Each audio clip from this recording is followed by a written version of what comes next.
If you were like me in your 20s, you can understand that the hardest part of actually wanting to buy a rental property is actually purchasing it. Trust me, I've been there and I know how it feels.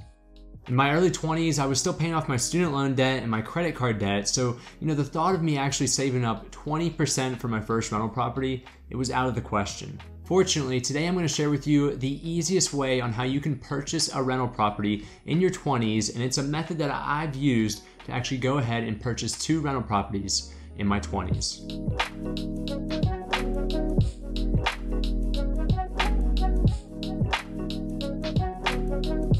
Andrew Carnegie said that 90% of all millionaires become so through owning real estate. More money has been made in real estate than in all of industrial investments combined. The wise young man or wage earner of today invests his money in real estate. This quote from the 19th century, it still holds true today. By investing your money in your early 20s into real estate, you're going to set yourself up with a long-term vehicle to compoundly grow your net worth. I've been doing this since I was 24, and my most recent rental property in Houston, Texas, purchased actually back in May of 2019, is now valued at over $110,000 from what I purchased it at.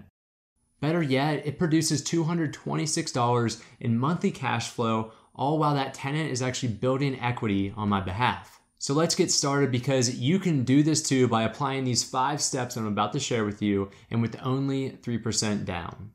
Step 1 is to plan out your strategy.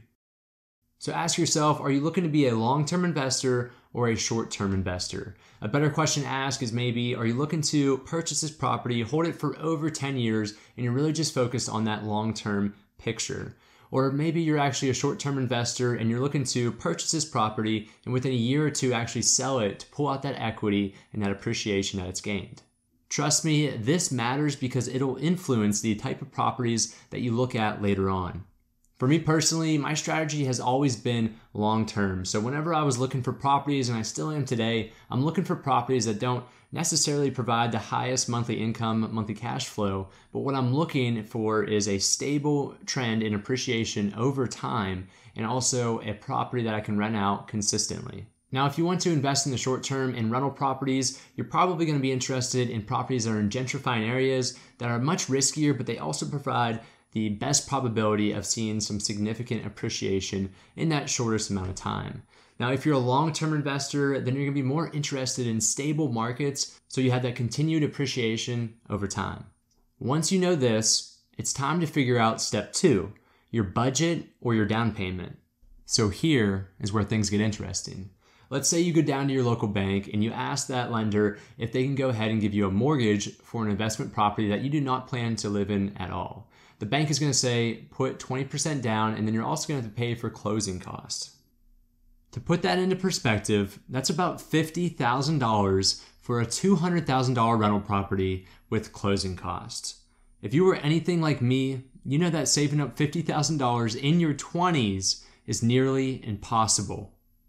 So here's what I did. Instead of putting that 20% down on the rental property, I actually went ahead and I only put 3% down on that property using a low percentage down payment loan. The catch is, all I had to do was live in this property for 1 year, and then the bank would allow me to rent it out. According to Fannie Mae and Freddie Mac, you're eligible to rent out your property with these type of loans after 1 year. So that's exactly what I did. I purchased that property knowing that it would eventually be a rental property. I lived in it for a year, and then after 1 year, I rented it out on the market successfully. That $200,000 rental property now goes from $50,000 down to $6,000 at the expense of living in it for a year and asking for closing costs. Don't worry about this right now, because we'll get into it later on how to ask for closing costs in step 5. So take a look at your savings and ask yourself the question, what are you comfortable putting down for your first property? For this example, let's go ahead and say that you have $3,000 sitting in your savings that you want to use for your first property, and you're going to be using a 3% down conventional loan. Take your $3,000 and divide it by 0.03 or 3% to get your maximum purchasing price. For this example, it would be $100,000. This is your budget, and whenever you're searching for homes later on, make sure to only look for homes that are at a price of $100,000 or less. Step number 3 is a very important step because it is critical to your success to actually have someone experienced by your side. Now, what I mean by this is to hire a real estate broker or a real estate agent to help you out. The seller normally pays for the real estate commissions, so theoretically, it's at no expense to you to hire a broker or an agent. So imagine if you're watching this video, you're probably unfamiliar with what a real estate broker is versus a real estate agent, and trust me, that's perfectly fine. To be a real estate broker, it requires more training and certifications than an agent. This broker can actually work independently, or they can open up their own brokerage to actually sell real estate. An agent works for a real estate broker or brokerage and is typically not as experienced as a broker. My real estate broker used to say it's like a doctor to a nurse relationship. Those were not my words, those are my brokers. Now I will say this, it's extremely important when searching for a broker or an agent that they're an active real estate investor themselves. When I was, and as I currently am searching for new real estate, I always ask new brokers or agents, are you actually invested in real estate yourself? Now if the answer is no, I usually move on to the next one.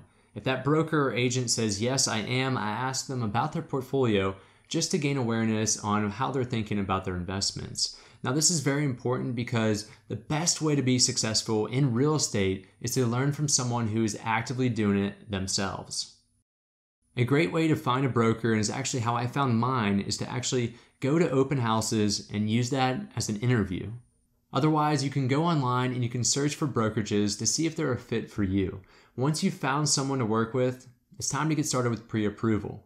This is step 4, and that's to find a lender and to get pre-approved. When looking for a lender, first ask your broker or agent for recommendations. They should be able to provide you with a few names, a few lenders that they ended up working with in the past for their buyers. So go ahead and start there and continue searching around until you find a lender to work with. Once you find that lender, you want to go ahead and you want to ask them for a pre-approval letter, which is usually followed by an application that you have to fill out.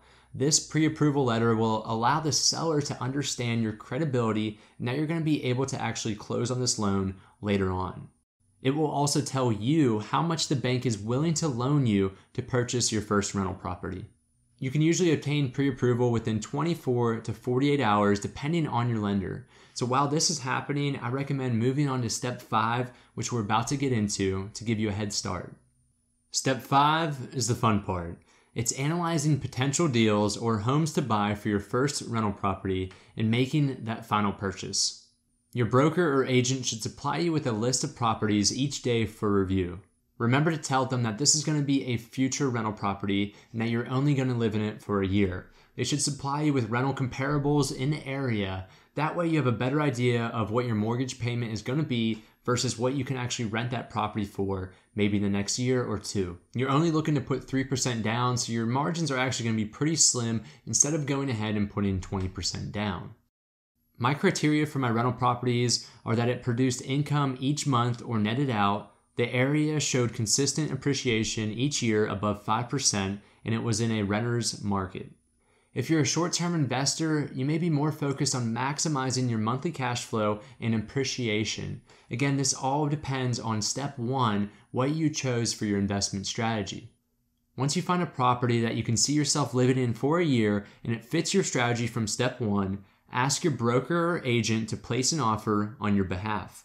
Tell them exactly what you're willing to pay for it and any special requests like asking for closing costs. Remember when I said that you could buy that $200,000 home for only $6,000 if you asked for closing costs? You can legally ask the seller to cover up to 3% of the closing costs for a conventional loan with this down payment, or you can actually ask up to 6% if you go ahead and do a low down payment FHA loan. Now this isn't for everybody, but it's another way to reduce the out-of-pocket cash that you have at the front. Make sure your broker or agent adds this to your buyer's contract in order to limit your out-of-pocket expenses. Now, the not so fun part for most is actually going through these negotiations, and it's typically multiple rounds of negotiation. I'm not going to get into the loan closing process as I'll leave this for another video. At this point, congratulations, you've purchased your first rental property, so the clock starts beginning once you close, and then a year after that, you can actually go ahead and you can begin renting that property out. Thanks for watching today, guys. This is the easiest way that I know how to actually go ahead and purchase your first rental property independently.